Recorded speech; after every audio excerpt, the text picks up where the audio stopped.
Well, hello, this is Miss Dagenford, and I hope you are enjoying this wonderful weather. The homework tonight, we're going to be watching the the last video of the immune cells, and we're going to be looking at how T cells and B cells respond.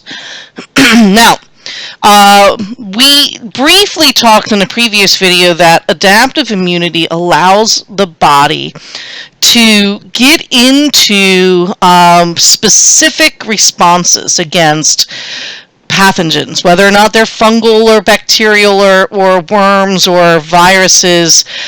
And unfortunately, it could be an inappropriate response, like an allergy. Well, we need to be able to see pathogens in the fluid of the body around cells, but also inside of cells. So let's take a look at that. Now the T cells are going to be looking for the antigens, and these antigens are going to be inside cells, but we need to activate them. Remember, there are a whole host of T cells, and they're all basically sleeping or dormant, not to use an imprecise term, but they are not active. We would say they're naive, and they're just nice and sleepy. They've not been exposed to the antigen yet. And once they are, they're going to turn into real vigorous killers. They're going to go out and search for that. Now, in order to activate T cells, you are going to need exposure to an antigen through an antigen presenting cell. Now, here's our antigen presenting cell. We went over that today, and that antigen presenting cell is going to load it onto that MHC2 molecule, and then, just as the name implies, it's going to present to a T cell. In this case, they're showing a helper T cell. Now, a helper T cell is also called a CD4 cell, and the way I like to remember it is, what can I do for you? Because it is going to accelerate the responses of the cytotoxic and the B cells. So notice this helper T cell is going to be producing cytokines that are going to stimulate, that's what the little plus sign is meaning, it's going to stimulate the cytotoxic T cell for cell-mediated immunity, and then also the B cell for humoral immunity. So this helper T cell is immensely important. If you don't have that helper T cell, basically even though the T cell could be active through the antigen presenting cell, this T cell is still going to, it's going to consider itself not active, and it's not going to respond. And the biggest issue is this could then cause problems in the future, not only in the present, because now this T cell might be permanently turned off. So without the helper T cell, that cytotoxic T cell can't really do its job. That's the CD4 cell, and that antigen presenting cell is going to make contact and activate that helper T cell. And this is a specific helper T cell, just like we've all been talking about. Now, the antigen presenting cell is also going to present to the infected cell, and that's how it's going to really do its job. Now, the antigen presenting cell also needs to turn on directly the cytotoxic T cell. So what you end up having is the antigen presenting cell activates the T cell, but then it's also going to activate the helper T cell, who accelerates that response. It really needs both of them to turn it on. And then the cytotoxic T cells really turn into this very directed killer T cell. They also call them CD8. And I like to think, what did he ate something or I hate those cells, infected cells, and that's another way to remember it. So we've got this accessory protein, very important, that CD8, and then the MHC and the antigen interacting together, and once this T cell has connected to the infected cell, the T cell is going to send out two real important groups of molecules, perforins, which are little protein molecules that can actually insert into the membrane of that infected cell.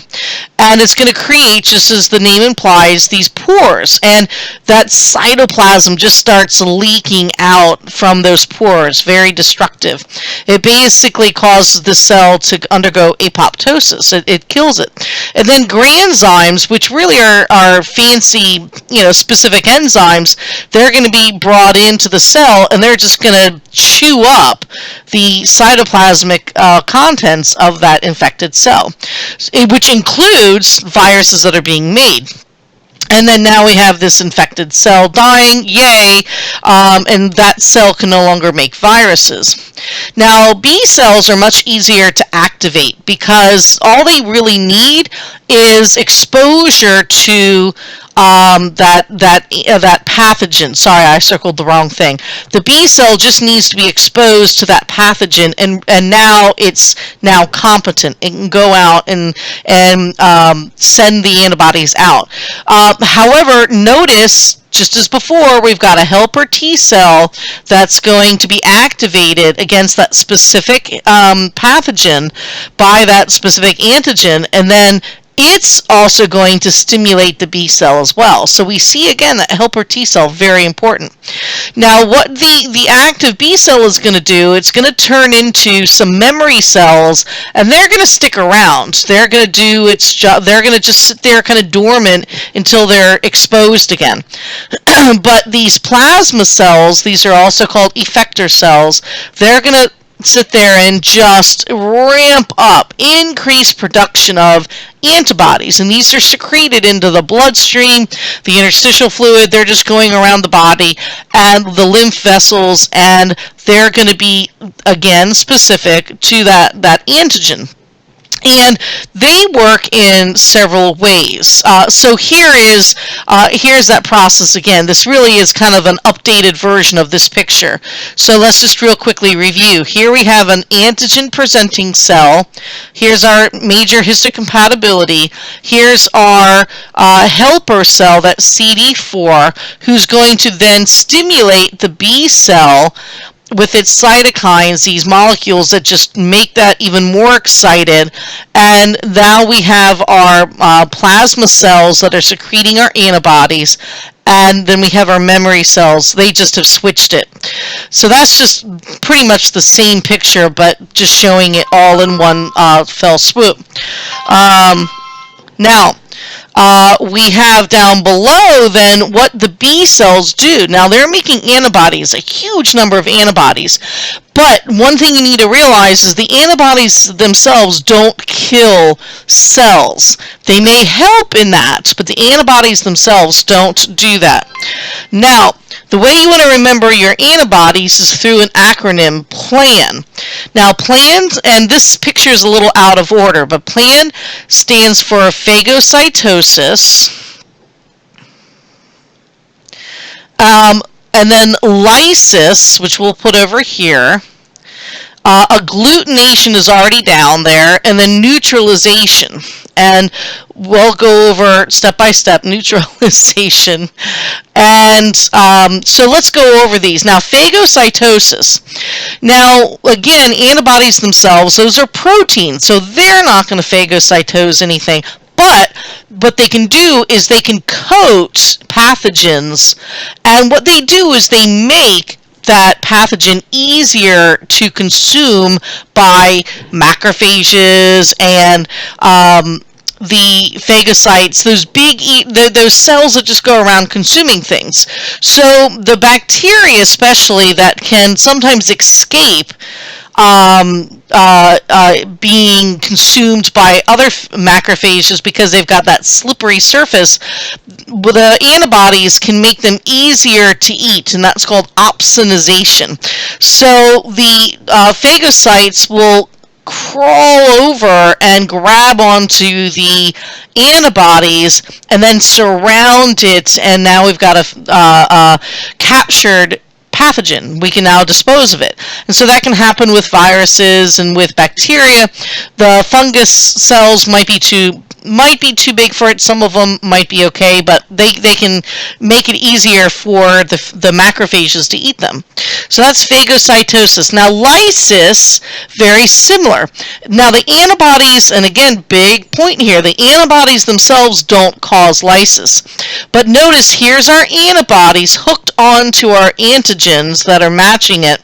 And what they do is they mark this cell, and they mark this cell for complement proteins.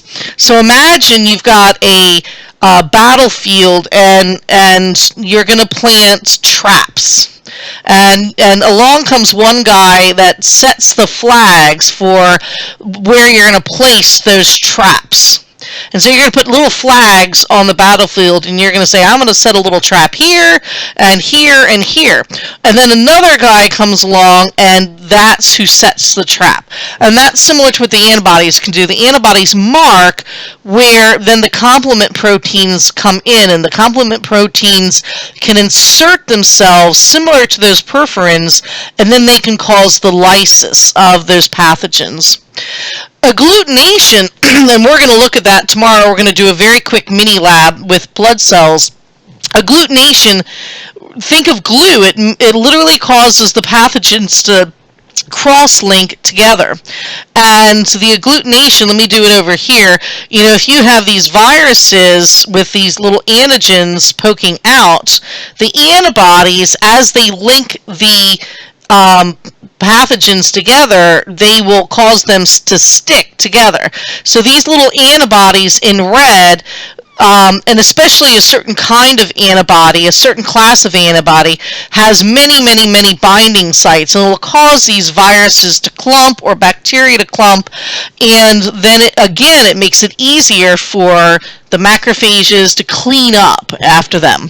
But because this is specific, this is only going to seek out those pathogens to get rid of. And then neutralization is maybe one of the more intuitive ones once you realize it. The neutralization, remember, viruses have to get in the cell through certain receptors. And so the viruses have those antigens that match those receptors. And if you happen to cause or have an antibody that fits those receptors, you have now covered the keys, if you will, so they cannot fit into the lock. And you've neutralized that pathogen. They can no longer get inside the cell to wreak havoc. So here's our B cell taking care of the pathogen outside the cell, and then here's our T cell taking care of infected cells. And that's going to get us starting our discussion tomorrow.